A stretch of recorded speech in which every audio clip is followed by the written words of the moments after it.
So good afternoon, everyone. Welcome to the session after lunch. I hope you enjoyed your lunch and you're energized for this very exciting session that we have. Before I introduce the panel, just a few introductory comments. As many of you know, climate change and South Asia are two very closely related and important issues. On the one hand, South Asia is very vulnerable to the impact of climate change. By many measures, there are parts of South Asia that are the most vulnerable in the world to climate change impacts. But in the second part, it is also a huge opportunity in terms of climate change. And what happens in terms of mitigation in South Asia will really determine what happens to global emissions. Because of the size of the population, the growth rates in the economy, what happens here in this region will determine aggregate emissions levels. But also because of the vibrancy and the size of the economy in this region, it creates lots of opportunities for innovation and things to move forward. IFC has just released a report, there are copies of it outside, quick advertisement here, on climate investment opportunities in South Asia. And the bottom line of that is if you add it all up, it's $3.4 trillion of investment opportunities, most of that in India, but also through some of the other countries scattered across a wide range of subsectors.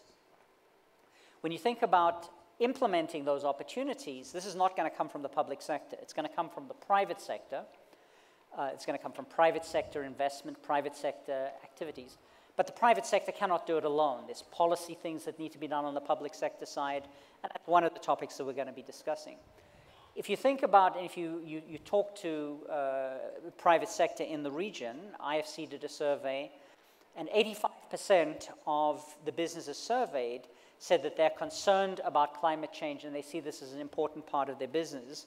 36% say it's already having a significant impact on their business, and 26% think in the next 5 years it will have a big impact. Now, part of that is people see the impact of climate change on the business, but part of it also, it's about seeing opportunities. And so a lot of the question, and the question we'd like to talk a little bit on this panel, is how do we create these markets? What do we do from a policy perspective? How does the private sector see the opportunities, and how can we encourage, support the private sector to deliver on these projects? There's obviously a lot of things sitting in the NDCs, which is the basis for a lot of this analysis. There's commitment from the governments to move forward, but commitments, frankly, don't reduce CO2 emissions and don't build resilience. It's the real projects and the investments and when the dollars start to move. So this is what we're going to focus on, talking about things like what are the right policies, what needs to happen in the financial sector, how do we get the right intermediaries in order to implement this. So to help us think through these issues, I have a great panel with me here this afternoon, so welcome to the panel. I'll introduce them and then we can start with some discussions.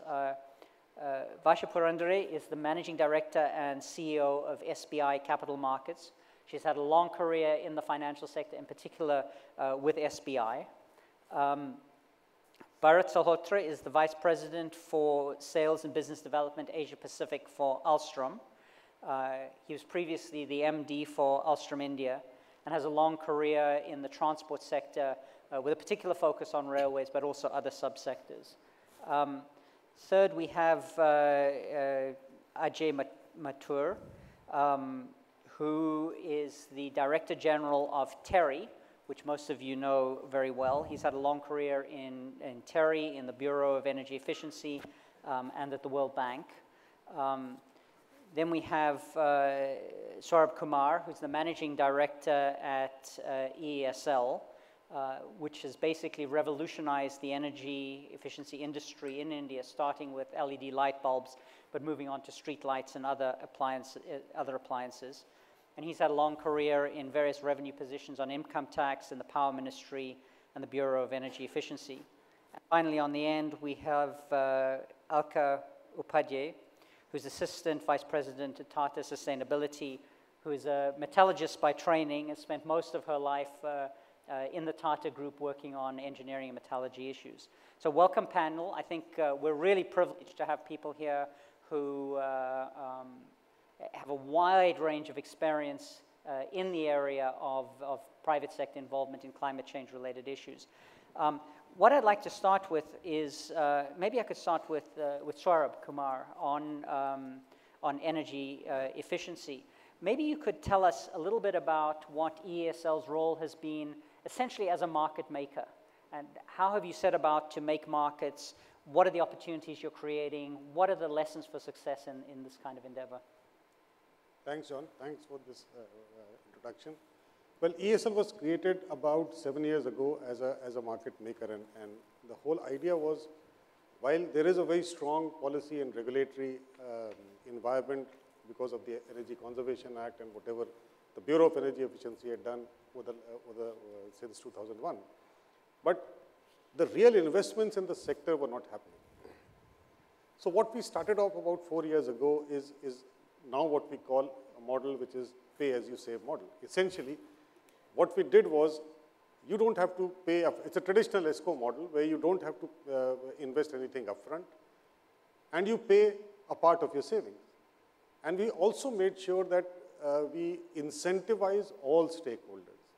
So whether it is the consumer, and let me start off with the LED bulb, where the first time around when we started the program almost 3 years ago, 3.5 years ago, the LED bulb was about $5 as compared to a CFL, which was about $1.50, and the incandescents at almost a throwaway price. So we said, if you change your CFL, you will save every month around 15 rupees, and you pay me 10 rupees from your electricity bill. Yes, to recover that $5, we went into a 10-year contract. And many people, both in the management and in the company, said, you will never recover your money. But if we had not done that 600,000 distribution at $5, where there's a fair possibility that we not recover half our money, we wouldn't have done 277 million that we have done till now. And what has happened is, it has created opportunities for the LED lighting market. We have done a total investment of about $200 million over the last 3 years. The industry has done more than $1 billion. I mean, today, the market share for LED has gone beyond 50% in a two-year period. And this is only the LED bulb program. Similarly, the same model got applied to street lights, where we have changed about 4 million street lights in the country at no cost to the urban local bodies. In fact, next month, the Honorable Prime Minister is going to dedicate the largest street light project in the world in Hyderabad, where 400,000 lights are all connected, smart. So essentially what we did was to create a pay-as-you-save model, no subsidy from anywhere, and built-in incentives for virtually all stakeholders, starting from DISCOMs, state governments, consumers, and even the private sector. So that's how we have been able to scale up, both in terms of volumes, both in terms of physical outputs. Excellent. Thank you very much. And it's been a wonderful story that there's a lot of international attention on. Because if you look at the McKinsey curves, you would have assumed that all of this energy efficiency investments would have happened automatically. But we all know it's much more difficult. And so it's great to see a business model that's actually showing how this can be done at scale. Lots of opportunities to come back for further questions and discussions, but I'd like to get a few other perspectives from other sectors. Bharat, maybe you can talk us through a little bit about how you see this from the railways perspective. Yeah. What are the opportunities? What are the business models that this creates for you moving forward? Thanks, John. First of all, I'm fundamentally a railwayman, having spent 29 years in that space. So as they say, there are only two types of men, railwaymen and non-railwaymen. Right? So I belong to the railwayman family, and I'll explain to you why I'm so passionate about it. So one of the statistics which is very glaring is that between COP1 and COP21, in that period of the, roughly about 2.5, 3 decades, the energy consumption and the emissions from transport sector have gone up by 53%. At the same time, the emissions from the rail business, from the rail sector, have gone down from original 4.4% of the total transport emissions to 3.3%. So that's a sharp reduction, almost a 1/4 reduction in energy emissions, despite the fact that there is a 60% plus increase in the transport units which are carried by the rail space.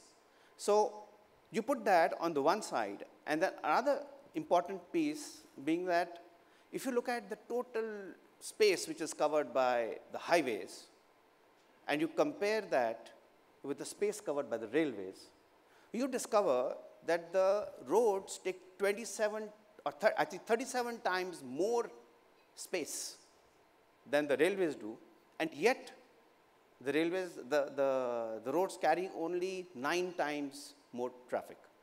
So clearly, both from the space optimization point of view and also from the energy consumption perspective, railways is one of the most efficient ways to carry people.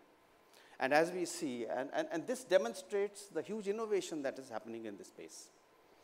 The fact that we are, as a globe, you know, there is so much of urbanization which is happening. Here in India alone, we expect to add about 260 million people into our already super congested cities by 2030. That's like one full United States of America moving to our existing cities, which are already super congested. And therefore, space and mobility become core, because considering that 70% of the country's GDP in general comes from urban sectors, it's very, very important to focus on public transport and on that one. Specifically in terms of innovation, what is happening today in the rail space? So there are a number of initiatives that have happened. For example, the trains are becoming lighter. We are using more and more composites. The efficiency is going up in the sense that today we have trains today that completely have done away with rheostatic braking, meaning that when the driver applies the brake for the 12,000 ton or the 5,000 ton train, 99% of that energy gets fed back into the grid. So it's an extremely efficient, low friction, the rail wheel interaction is extremely effective and efficient. Then we have some new evolutions like permanent magnet motors, which are almost 5 to 7 times more efficient. They do not require the kind of cooling arrangement that you typically need in the standard motors. We have new propulsion systems which are relying more on air-cooled than on water-cooled. They can withstand much higher temperatures. And most important, on the maintenance side, with big data analytics coming into play, you know, there's a strong shift from corrective maintenance to predictive maintenance. And today there are a number of models which are evolving. And for example, for an Alstom, we have what is like a, you know, like a CAT scan machine. The entire train can run through, and you can, before the train or the locomotive fails, you already know what is likely to fail, and then you apply corrective action. So therefore, there's a strong push towards optimizing TCO, you know, the total cost of ownership. And that is one area which I will talk about more about it later, but would like to have governments focus more on developing procurement strategies which capture this total cost of ownership, rather than going by the CapEx alone. Because the OpEx for the life of the asset, which is the train system, is as much as the CapEx. So therefore, the total cost of ownership becomes extremely important. And we will talk about it further as we move on, but these are my initial remarks. Excellent, thank you. So I actually see two sets of opportunities. One is just the modal shift that we'll have to see. That's a little bit passive on your side. You just grab that opportunity as you move. But it's also great to hear that within the industry, within Alstom, you're thinking about what are the innovations to make even the railways much more efficient. Let's move to another sector, steel and power. Tata has been very active in that area. How is Tata building climate considerations and sustainability into your business model? And how do you see the relationship between these issues and your fundamental business objectives? Thank you, John. I'll take a moment to say that for us, for the Tata Group, the journey of combating climate change started almost a decade back, 2008, when we took a call that we will do the baselining of companies. We are only 100 in numbers, pan-world, spread over 7 sectors, largely resource-intensive sectors. So we took a call of doing baselining and forecasting, if we continue business as usual, where we will be. And we will be perhaps as big as a small country put together, although there's nothing called Tata Group, but the magnitude would be that much. So we actually started what is called low carbon strategy development for these companies. We did it for almost 50 Tata companies. And when we looked at this information, we realized 85% of that resides in power and steel. And distant third and fourth happen to be Tata Chemicals and Tata Motors. So what has happened, we have created that McKinsey curve, what you talked about, a cost abatement curve for oil companies. We revisited those McKinsey curves in 2015 just to take stock of how we are faring. And we realized while energy efficiency levers were being implemented because they made sense, there were cases of switching off fuel to the cleaner one. What needed was more and more of perhaps technology embracing, clean technology embracing. And that was a time when we decided that we perhaps will use internal carbon pricing to make a business case. And it took almost a year to arrive at, and I believe my senior colleague from Tata Steel spoke about it in one of the parlor sessions. It took almost a year to democratize this within the movers and shakers of Tata companies. 14, 15 companies, we floated this. How should we go about it? And happy to say that Tata Steel and Tata Chemicals has already started using it as a part of their CapEx approving process. So that is something which has definitely nudged, accelerated the transition. Having said that, I believe we always saw a business case. When I say business case, I mean we saw it as a part of risk mitigation. We didn't want to be caught in the transitional risks. Reason for saying this is because when we were revisiting our climate change policy, we recognized that we were already being hit by climate change, the changes which were already happening, and we realized that there is a need for adaptation as well. There were companies, for the want of water, were forced to curtail production. And if you convert those into monetary terms, it makes pure business case.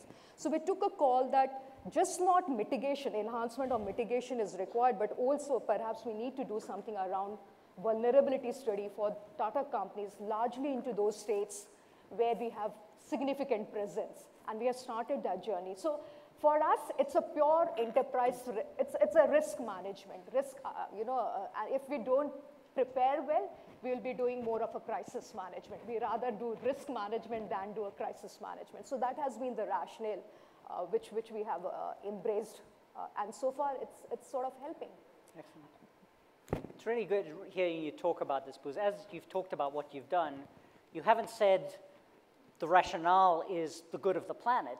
You're talking about climate-proofing your business. Mm-hmm. And these two come together in a very nice way. We should actually compare notes on what it takes to get a carbon price in an institution. We've been doing the same thing in the World Bank Group, so we can compare some notes. Maybe we can shift gears a little bit. So we've talked about three different sectors that are all important, but all of these great plans have to get financed, and that creates some opportunities. So maybe Vash can talk a little bit about what you see as the opportunities, risks, challenges in this climate space, and what sorts of things that you're doing as you think about moving forward.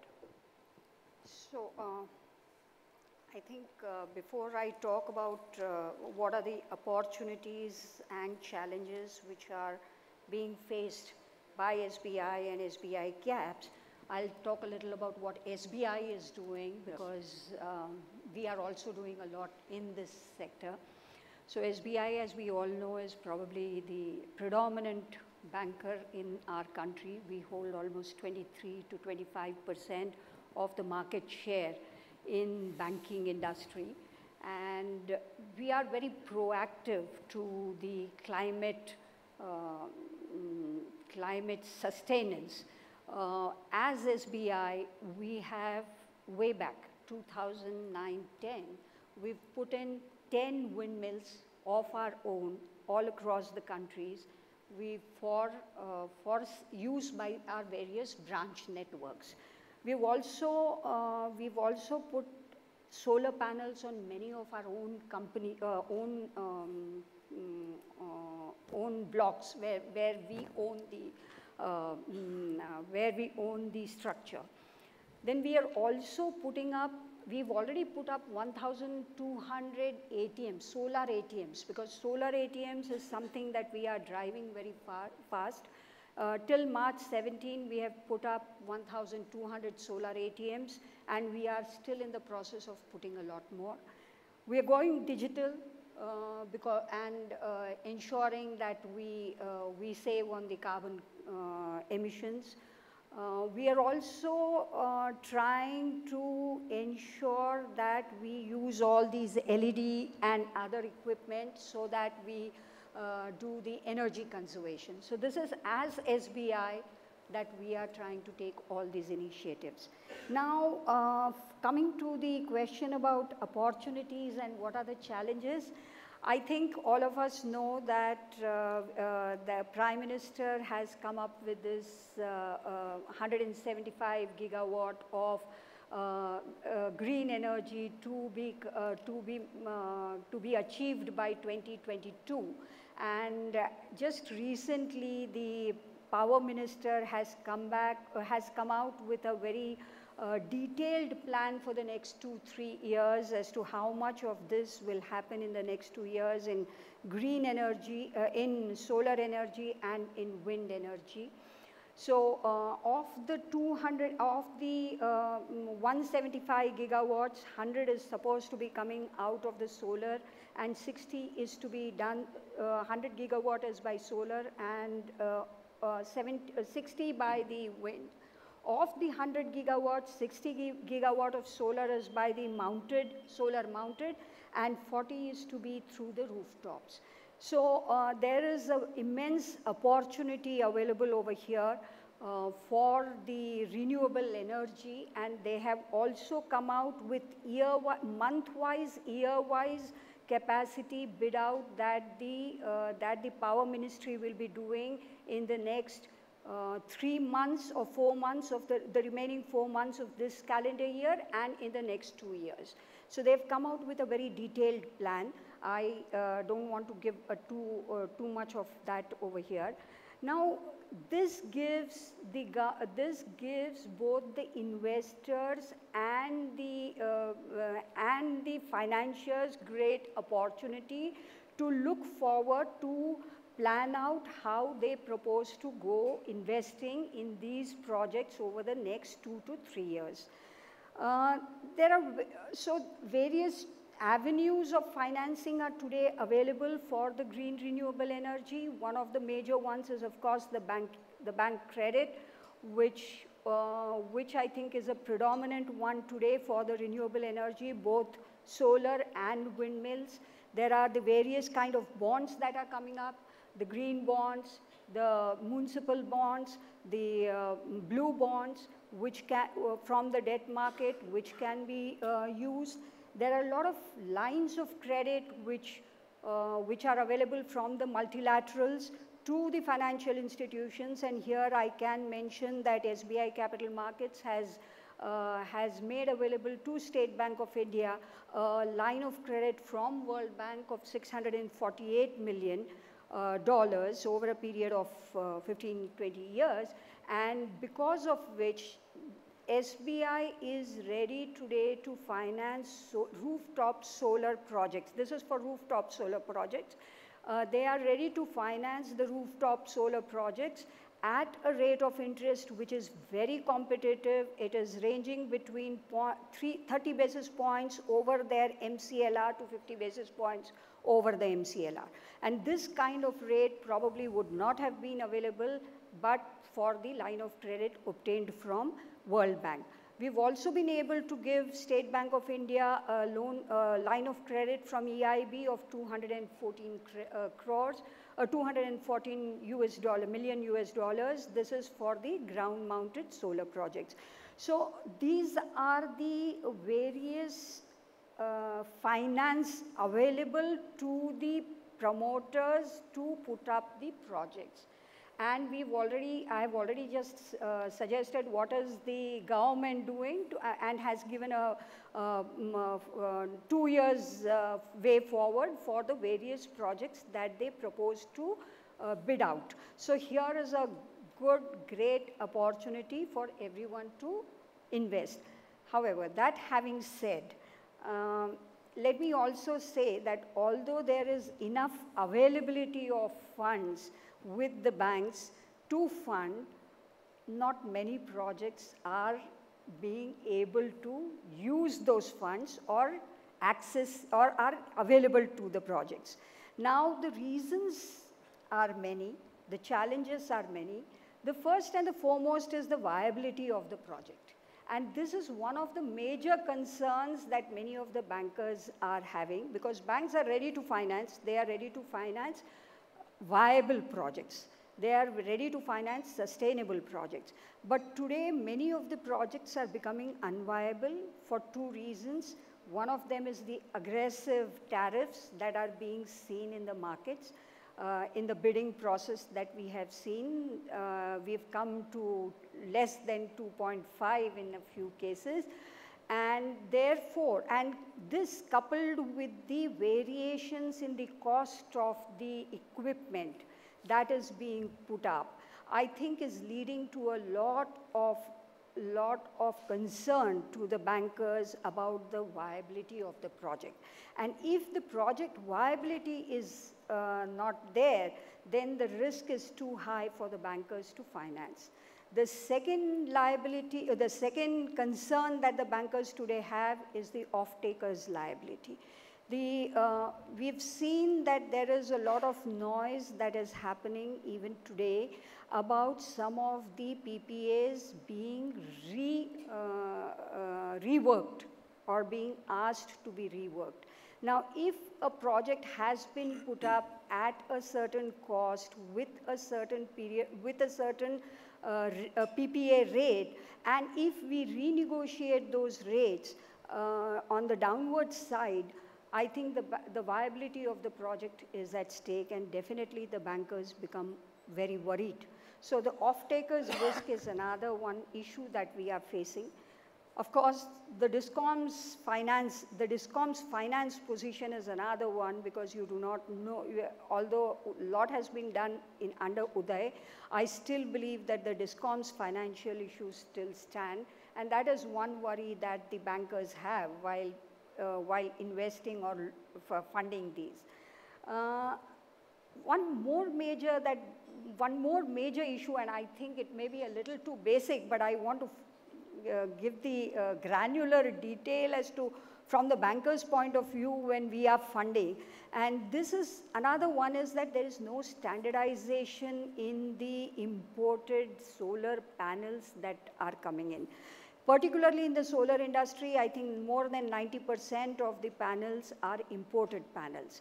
And if these are imported panels, and if the bankers do not know whether they are of standardized or they will run for a 10-year or 15-year for the life of the project, then the bankers become a little worried. So there is no standardization. There is no standardization certificates available, like the ISI. So it is very important, considering that we are putting up all these imported panels, that these things should be done on priority. So these are some of the challenges that the banks are facing. Another one is, of course, the government policy. The government policies, a lot is being done, but any development in the renewable sector in a large scale will be affected by the policies, by maybe the various subsidies that you give or various incentives that you give. So if you remember, there was this GBI, that is generation-based incentive, which used to be available, and the accelerated depreciation, which was available for the windmills, which saw a large number of windmills being put up. But this has been withdrawn, and there is, therefore, the capacity building in the renewable energy has fallen drastically. Of course, in the solar sector, there is a subsidy available, but I think a timely disbursement of these subsidies would go a long way. So there has to be a lot of government initiative which needs to come, and that is a challenge that we are facing. Excellent. Thank you very much, Varsha, for two things. One, giving us a sense of the opportunity, but secondly, being candid about the challenges that you're facing. And it's almost like you did a wonderful setup for my question for Ajay, which you talked about, okay, the government has done some things in terms, positive things in terms of the signaling, but you stressed the stability of the policy, the importance of the off-taker risk. Maybe, Ajay, could you talk a little bit about what the roles and lessons are for governments in helping create these business opportunities? What have we learned in terms of what works and what doesn't, and what do you see the most important role of government in this area? I think the most important role of the government is, number one, in creating demand, and number two, in ensuring that there is a certainty about this demand growing over a period of time. Let me provide examples. Saurabh talked about ESL's example, which I think is a great example. But very similarly in renewables as well, in solar particularly, the fact that we could, number one, aggregate demand, that is important. One of Saurabh's successes is that he was able to get the millions of consumers on board through the distribution companies. Similarly, on the renewable side, we've been able to get large volumes on board, particularly through the relationships, again, with the distribution companies. The second success, I think, that Saurabh has particularly shown, but has also been seen in the renewable side, is that bulk procurement helps in bringing prices down. And most importantly, when you do it again and again and again in a competitive manner. One of the other things that we have learned is that specifications are important. One of the ways I think of moving from an CapEx to an OpEx model is by getting the specifications right. Once you do that, there is an opportunity then to structure the deals in a manner that, as Saurabh has done, that you get bulk the producers to supply, say, the LED bulbs. They take on all the technical risks. Then he can take on the commercial risks. That's, I think, a model that has worked fairly well. If you're talking of much larger equipment, many years ago when I was in the Bureau of Energy Efficiency, Saurabh may recall that we had worked with the Gas Authority of India to do what you had suggested, a total cost of ownership for gas compressors. And the people who bid the capital cost. They also bid a guarantee on the performance, on how much gas these compressors would use, and what they would charge as a maintenance fee for 10 years. And then there was a formula, and you would put it in, and you would find the least evaluated cost. When we took it to the Ministry of Finance, the Ministry of Finance said, this is amazingly complicated. We can't see people who are doing procurement do it. It's far better that we figure out what is the way in which the specifications can be written. And later on, we did this with a number of things where, at least for consumer goods which the government procures, we wrote down the specifications and particular guidelines were issued. The last point, John, that I think I'd like to spend a few minutes on is to build on Alka's point regarding risk management. Apart from creating demand, I think one of the very large pieces of government action is to de-risk projects. And this we have seen whether it is the energy efficiency projects or whether it is the renewable energy projects. The renewable energy projects which have got the lowest prices are those where, in a sense, the land is already identified. Environmental clearances are there. Power purchase agreements are there. In other words, the degree of uncertainty that the private sector faces is as low as possible. To cut a long story short, specifications or standardization, risk management, and demand creation are the three areas where I believe we would start seeing a greater participation of the private sector in these projects. Or let me put it the other way around. This is where we have seen private sector participating. Excellent, thank you very much. So creating demand, standardization, and risk management. Absolutely. Excellent, very good. We're running towards the end of the panel. What I'd like to do is to give each one of you a turn now, very quickly, a minute or two. Where is the next generation issue? Okay, as we're going to move this forward, either from the point of view of your sector, energy efficiency, steel and power, railways, how do we move this forward? What's the most important thing that you would see, either from a private sector side or a public sector side? Maybe let's do the same order. Swarab. Thanks, John. And let me Just just a minute or two. take forward from what I mentioned about the business model that we created. It's a model that is flexible, which is scalable, and it is a model where you have a LED bulb, it works, but you take out the LED bulb, put an electric vehicle, it still works. And therefore, what we are answering your question, we have already forayed into 3-4 very strategic areas which we feel are going to become extremely important. The first is we have invested in a company in Toronto, which is basically battery-based grid stabilization. And just to give you numbers, India today has, from the energy consumption side, just 8% integration of renewables, and I'm not counting hydro. There's something called a user unscheduled interface charges, where if the frequency goes beyond a band, the utilities have to actually pay penalties. Last year, the penalty paid was $500 million. Now, imagine when it reaches 40%. So, from a company's perspective, it's a very, very strategic thing that we have to. From the government's perspective as well, this is something we would like to see.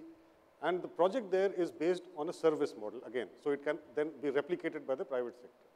The second thing is combined heat and power, with about 70% of India still being built and with gas becoming available in the cities. So, we are acquiring a company in UK, which can actually lead up to very large scale CHP projects, actually the tri-generation projects in India. The third is smart meters. And again, the smart meters, there are 250 million households in the country which will eventually get connected. Now, world over, and the model that we are proposing here and we are implementing here is what is called the MAP model, the meter asset procurement model, where a third-party financier comes in, rolls out the smart meter program, and is paid over a 5 to 10 year period from the utility. So, you free up the cash that is required from the utility side. And the fourth one is, and I completely agree, sorry, I'll just take 2 more minutes, is what SBI delegate is mentioning. And I will, at the risk of being hounded, I completely disagree with the way the policy for very large mega scale power plants are being done. And I'll tell you why. This country, one of the biggest challenges of the power sector is agriculture subsidies, which currently are at about $10 billion at the level of the subsidies that are paid. Another 10 billion is cross-subsidized. We are implementing a project in Maharashtra where on the rural substations, we are setting up ground-mounted solar power plants. The tariff that we have got is 3 rupees per unit, lowest in the country, levelized.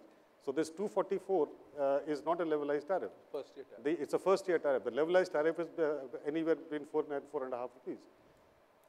The DISCOM has agreed because the cost of service to that agriculture feeder is nearly twice that. Just imagine there are 20 million agriculture pumps in the country.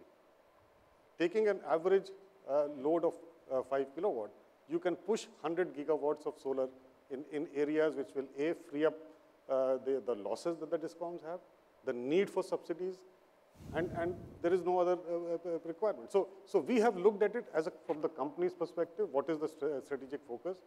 We are building models which can be replicated by DISCOMs. In fact, just to tell you that there are many urban local bodies that have started using our model to procure the services of an escrow for street lights.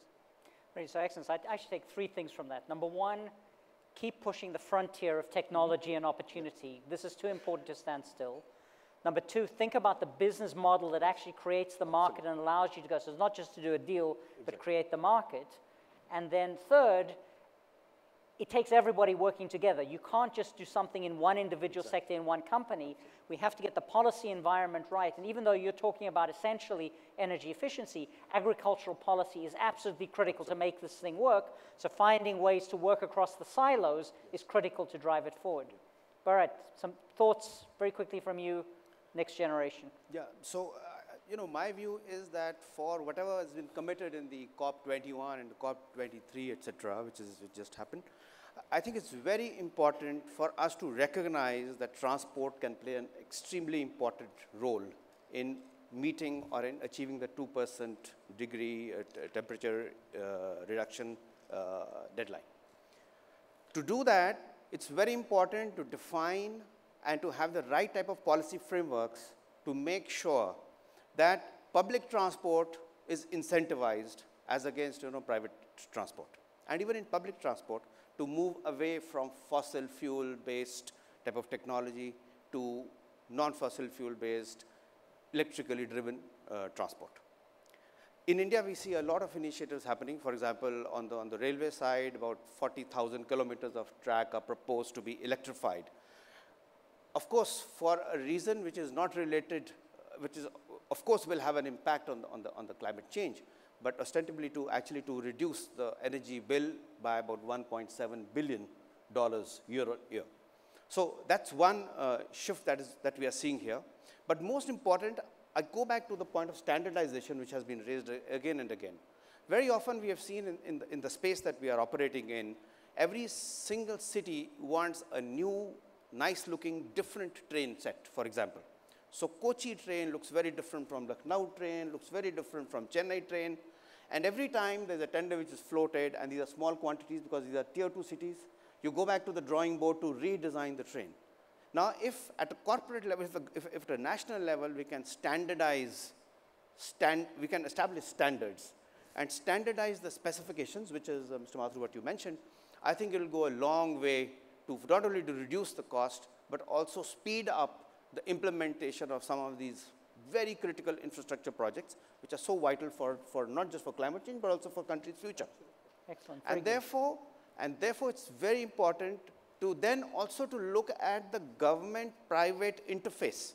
And by that, I'm not talking about public-private partnerships, but a strong relationship where both sit across the table to define what is best in the overall interest. It cannot be government versus the private sector, which often tends to be, of course, things are changing, it's happening, but it needs to happen more. I also want to see better technology being inducted in. Today, there is technology, but sometimes there's a pressure from, in the procurement process, that we want proven technology, which is the latest.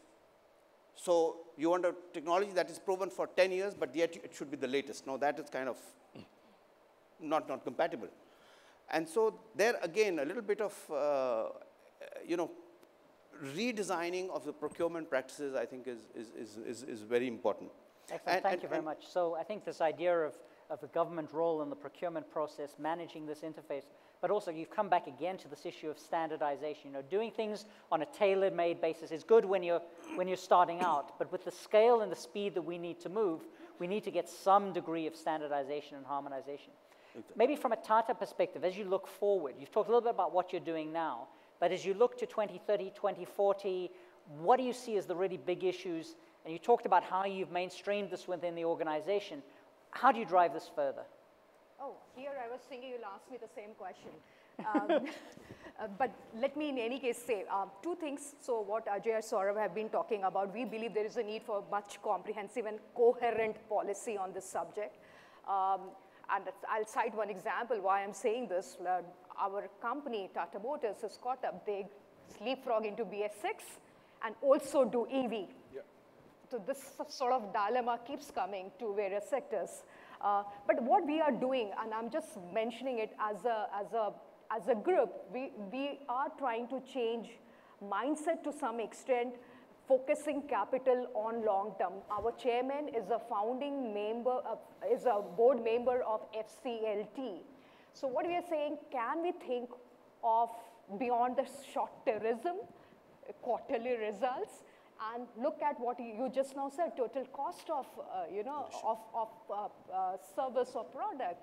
And that is what we would like. So I foresee that as that mindset switch as a barrier than anything else. I think technology, with the way digital has become all pervasive, things will become much better in terms of minimizing resources or improving resource productivity, including energy. We are doing a lot of work on Internet of Things. We are doing a lot of work on artificial intelligence, and I believe all these are going to pay.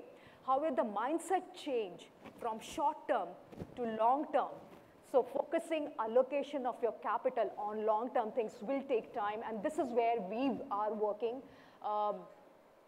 Hopefully, we will be in a position to say something better, maybe same time next year or a couple of years down the line. But so FCLT is something which is, what does it mean? It means much more interaction with long-term institutional investors. You attract institutional investors for providing the capital and not the retail investors. I think that is something which we would love to do. So basically, the mindset, as somebody says, sometimes we looked in the mirror and we saw the enemy. It's us. So we need to think about that mindset in addition to the technology. But this idea of focusing on the longer term, and I was actually going to follow up with a question on, well, how do you deal with your investors? And you partially put some of that answer. So a year from now, we'd really look to you for some answers in terms of how you're going. Varsha, from the financial sector, where do you see the innovation? Where do you see things moving? Yes, so the first thing, if we have to keep this a long term, and we need to go right to the bottom of the pyramid and grow in large volumes, I think it is very necessary to see this as a growth driver. So that's the first thing that we need to know, that this will give a lot of opportunities. It will also give a lot of returns. So every project that we take for sustainability needs to be self-sufficient, needs to be able to service itself. If we are going to say that project will not be self-sustainable and there will be other streams, cash streams, which will make these various projects sustainable, it will probably work for maybe few years in the short term, 3-4 years, where other cash flows will subsidize them. But if it has to be for a long term, it is very necessary that they have to be self-sustainable.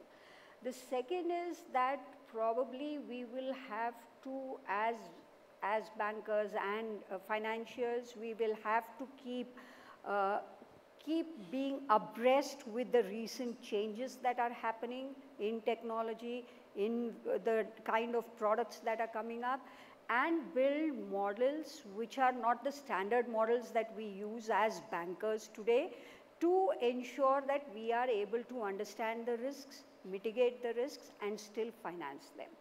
And a third thing which I think is that there has to be an institution which needs to be focused on taking this up as a full-time project and moving forward to ensure that it is happening in the financial world.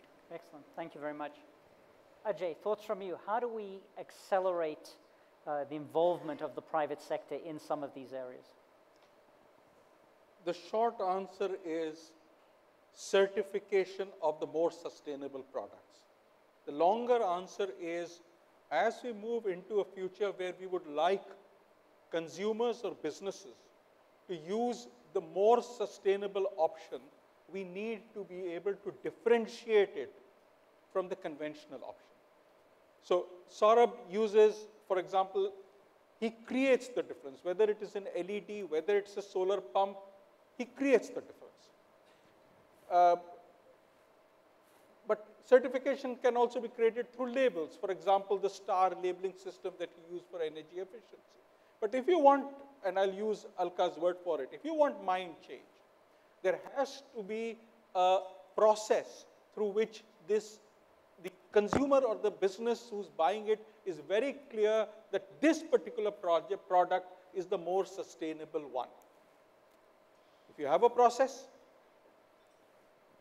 a certification process, it helps. So for example, the Griha process for buildings is an example of how it can be done. Most crucially, what it does, it standardizes, I'm using your word, It standardizes the way in which you define the more sustainable product, and the consumer or the business who's buying is very, very clear that this certified product is the more sustainable one. I believe that this certification can, as Varsha said, be the growth driver for the more sustainable products in the market. Excellent. Very good. Thank you. Any questions from the audience? We're running a little short on time. There's one there and one in front. Let's take those two questions. The gentleman in the blue shirt and the gentleman here with the red tie. I'm Pankaj from Tata Cleantech. This question is to Saurabh. First, compliments. ESL is doing such stupendous job. Many congratulations. That too, defying all the cynicism that usually surrounds energy efficiency. My question is, there's a huge gap between number 1 and number 2. So between ESL and number 2 in ESCO, there's such huge gap. Probably the number 2 will have fraction of the revenue that ESL generates. So how do you create more ESLs? How do you create tens, if not hundreds of more ESLs? Unless we figure that there is no more need.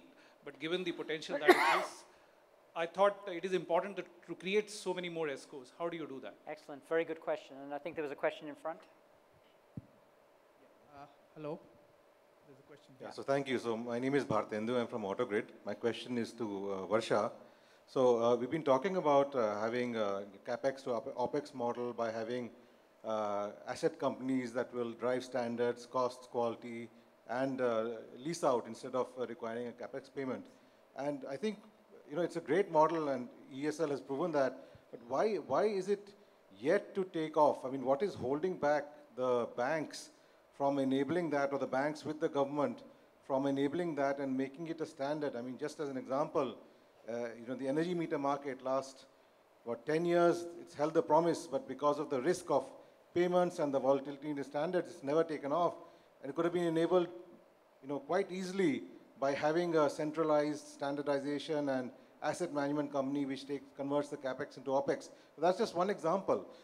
It applies across even more, it applies to storage, where the investments will be in, many millions of dollars, and companies cannot take that plunge if it's a pure CapEx upfront payment requirement. So what is holding the banks from enabling, energy equipment asset companies, just like banking companies? HDFC will hold a mortgage on your property, or SBI, I should say rather, will hold a mortgage on your property, and effectively you are paying installments. So what is holding back the large banks from enabling that for the energy sector? Okay, very good. So thank you.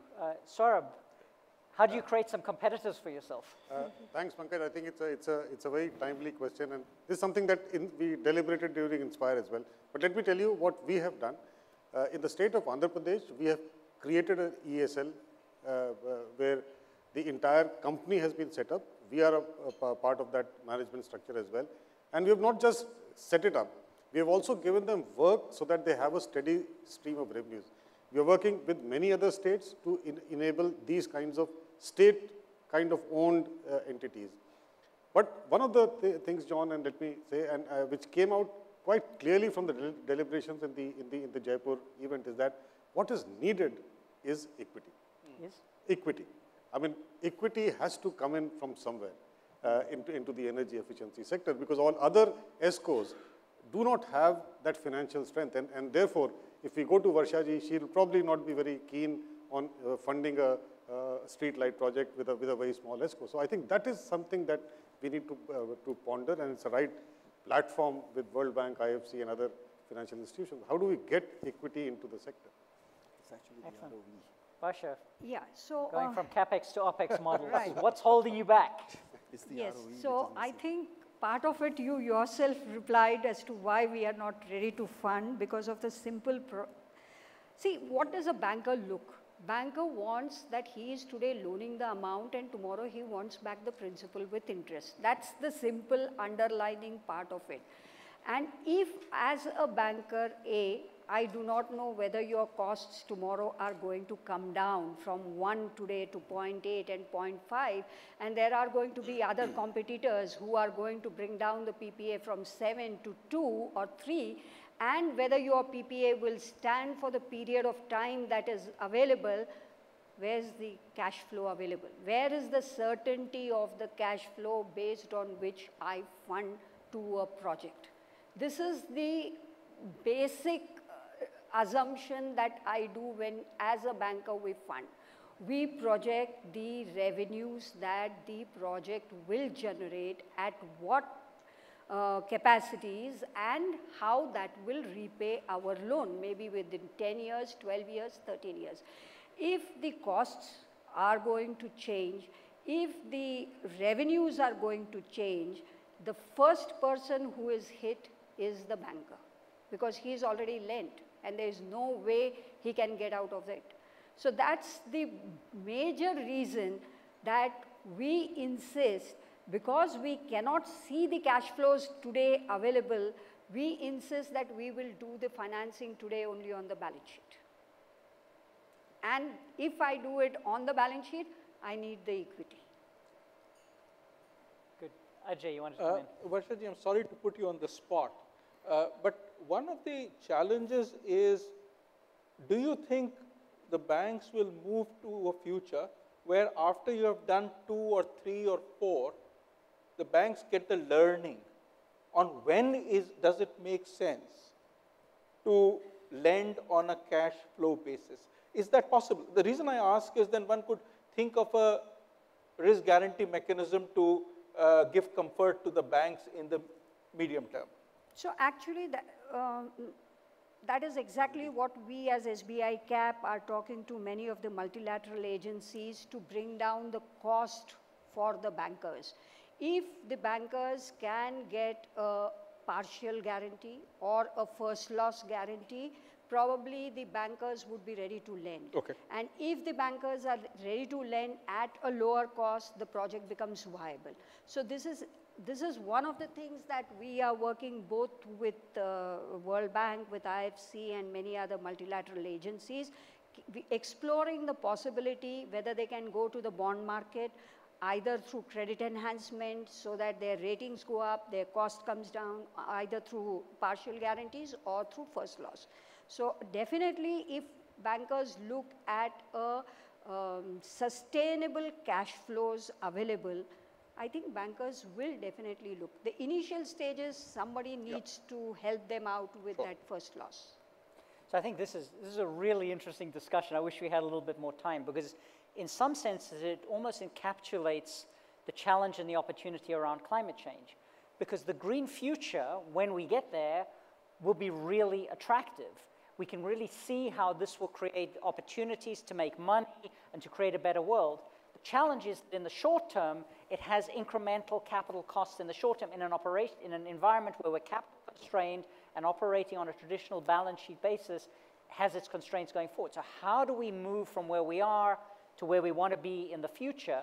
And then, as we've heard in many discussions, it's going to take coalitions of people working together, government policy, the private sector, the real private sector, the financial private sector, the MDBs, to work together around policy, standardization, risk mitigation, to put the package together, but always bearing in mind that we don't want a long-term subsidized model that becomes dependent on subsidy, but we're creating models that will allow us to move forward. So I think this has been a really, really interesting discussion. I do want to just pick up on well, the one point that actually stayed with me, I think, as a takeaway, was Elke's point about changing mindsets. This really is about a change of a mindset, a traditional model that says either the public sector is going to finance something by themselves and all of it, or the private sector can do them by themselves, or that we're just focusing on short-term versus long-term, if we're focusing on traditional procurement versus different procurement. All of this is mindset issues, and maybe that is the one thing where we can actually move forward in a more ambitious way to meet the scale and the urgency of the climate change challenge we have. So thank you very much to the panel. All the best. Thank you.